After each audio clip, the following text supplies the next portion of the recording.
everyone, this is Greyshot17. And Greyshot151 here. And today we're going over the British commanders. So that's right, we're milking the commanders for all they're worth. So now we're on to the British one. And they have quite a number of very interesting commanders at their disposal, I would say, right? Yeah.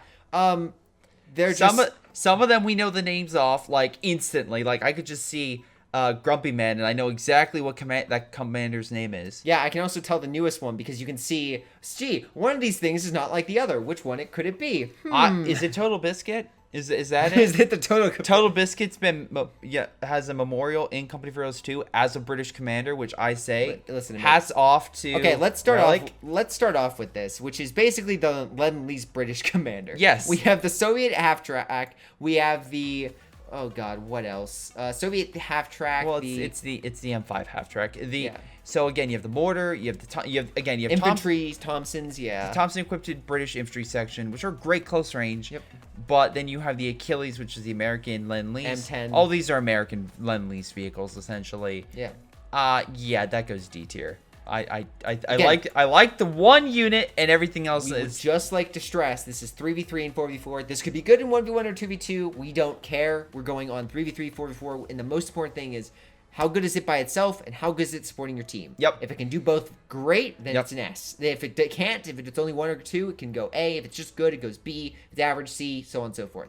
But yeah, we'll put the sucker, the newest commander. It's a D in 3v3. Can't wait for people to say it's not that bad, and we're like, yes, it is. Yeah, in 3v3s and 4v4s, it's bad. Okay, so we have the land mattress doctrine, or mobile assault. Yeah, mobile assault. You're correct in that statement. I think it's a B. Okay. And the reason is this. You get infiltration commandos, which is fine. Mm-hmm. You get a flamethrower. You get the repairability, I believe. And then also you get, like, the advanced cover. Overall, I think that's fine. Again, all those are pretty much standard. The mattress can be very, very good. Very good. It's good, but there are better things. Like, the mattress can be taken so easily that it's insane. But it's cheap. It can come out real quick, which is good. It's a cheaper rocket artillery, the cheapest one in the game. Yeah, and you get the flamethrower and you get advanced cover. So, like, there's some benefits, so it's okay. It's better than average. Yeah. Like, it's cheap artillery, which the British doesn't have. And I think it's the only rocket artillery the British actually have, correct? Yeah, It's the only one. So, I mean, like, look, the mattress, in my opinion, is a lot better than what people give credit. The problem is, the rest of this doctrine, it's okay. Maybe actually bring that down to C tier. Maybe that's actually where it deserves to be. Okay.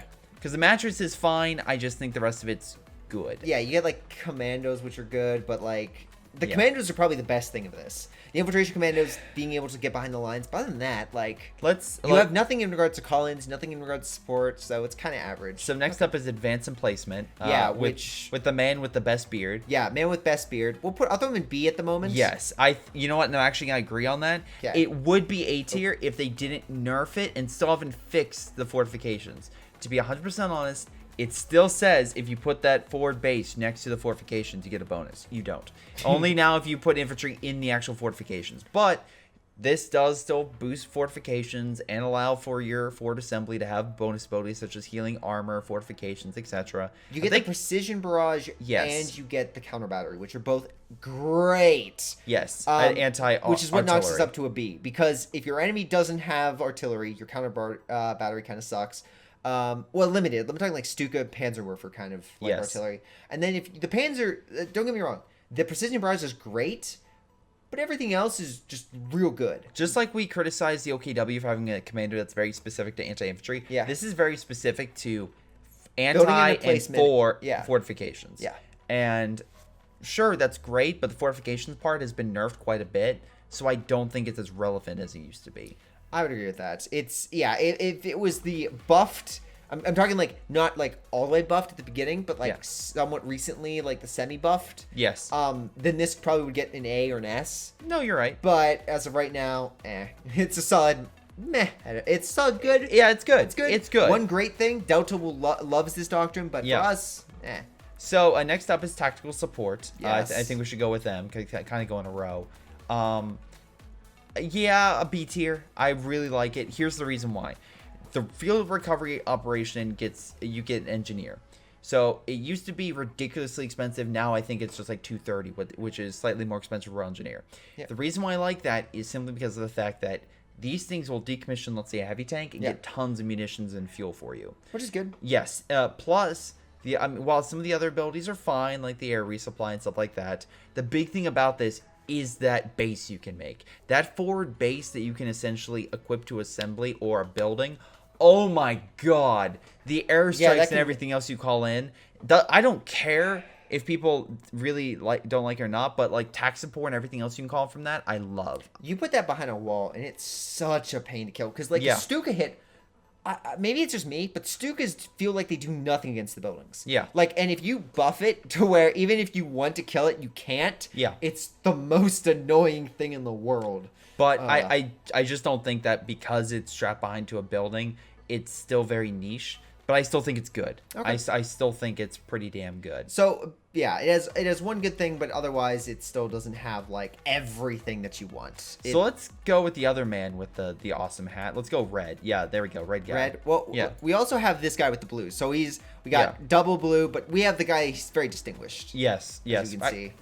Actually, no, we got 3 with the blue. Actually, that would with one guy that looks like he's like a variant of like I don't know, like a Russian, oh god, what does he look like? Like maybe I've just been watching too much Chernobyl, but he seems like someone off Chernobyl, which is funny because Chernobyl is mainly British actors and they're playing Russians, which once again, death of Stalin.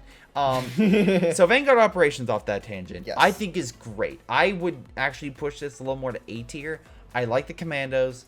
I think that especially with the building with a fort, like a forward retreat point, it's very good. Let's be honest though, what makes this A tier isn't what you just said. It's the crocodile and the strafing support. The strafing support that comes in like the Typhoons from the Americans. Yep. And you have the crocodile, which is just everything dies vehicle.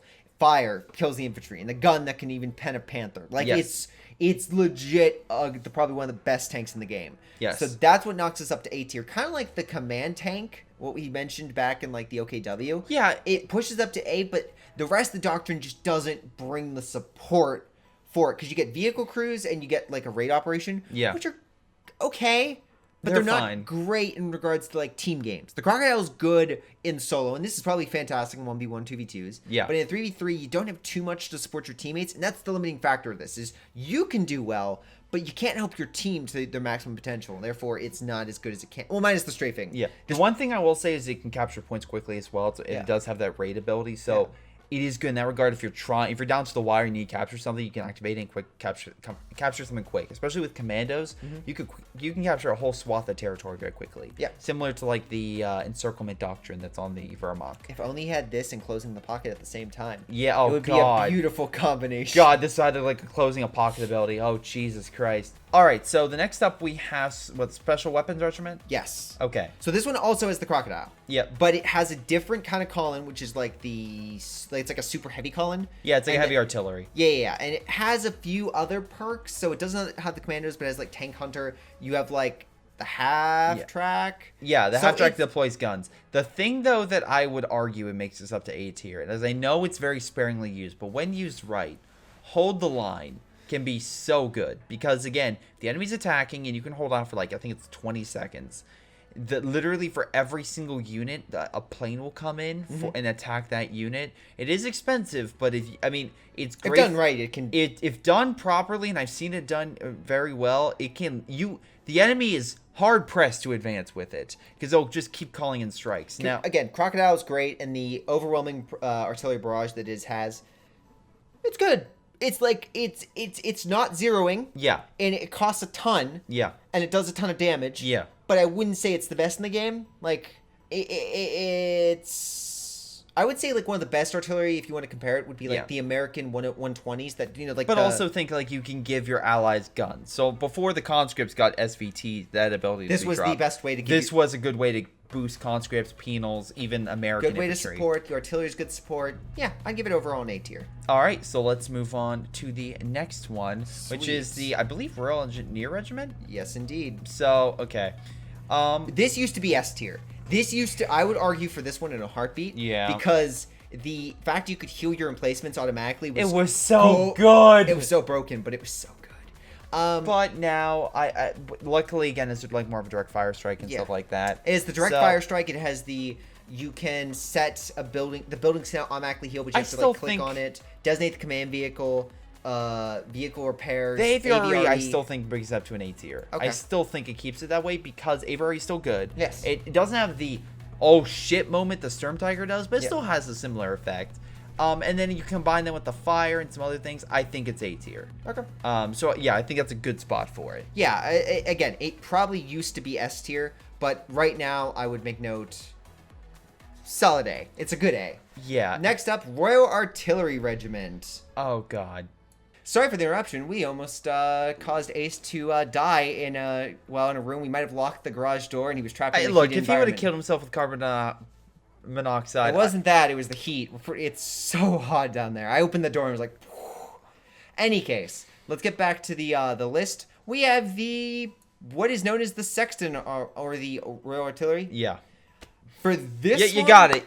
Good job. Good job. Okay, none of these are like easy. They're like none of them have catchy names like Overwatch or First Strum or even like Encirclement. Like none of them are like they all have like 2 words and it can be a little more like okay. Yeah, what is this again? Yeah. But for this one, S. Yes. Sextons are not as good as priests, but they're still good. They're still solid mobile artillery, which is great. Perimeter Overwatch, the direct artillery ability, the Valentine special, like you have enough here. Concentration barrage. I think it's the lowest S, but I think it still gets S. Helps your team. You have direct strikes. You can still have like some special perks that are so good at swinging the game.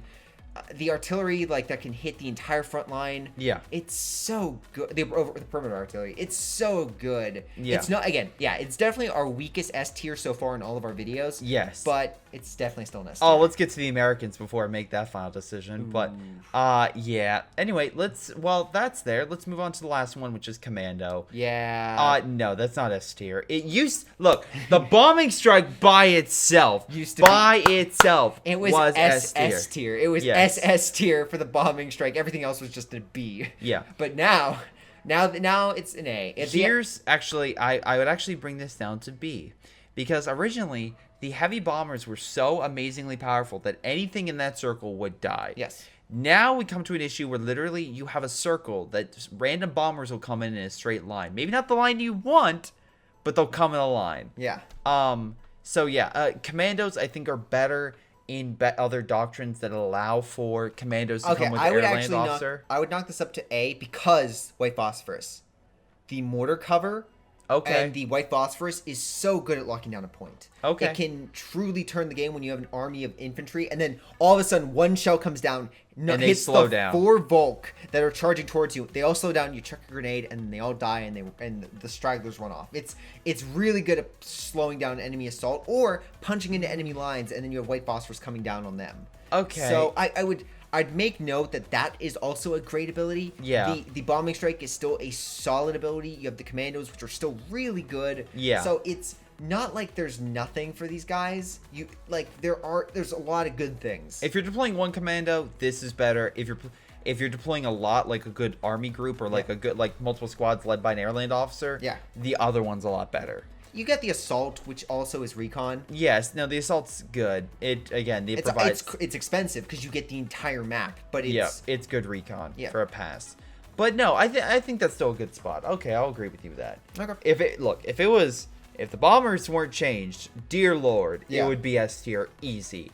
But they nerfed it. Specifically, the team functionality, like the support you can offer with this commander, is so still good. Very good, and it's good with your sextons if someone else goes or your priests or your direct strikes or your B4s when you there's tons of stuff that can be there's a lot of nice little perks and whatnot. For instance, in your game recently, when you needed one area bombed to hell, and all of a sudden Doubts came in with that bombing strike. It may not be as good as it used to be, but it still does some damage. That's the problem with the British, in my opinion. Not as good as they used to be, but they're still pretty good. They are the most. I would say they're the most good. Well, let's get to the Americans before.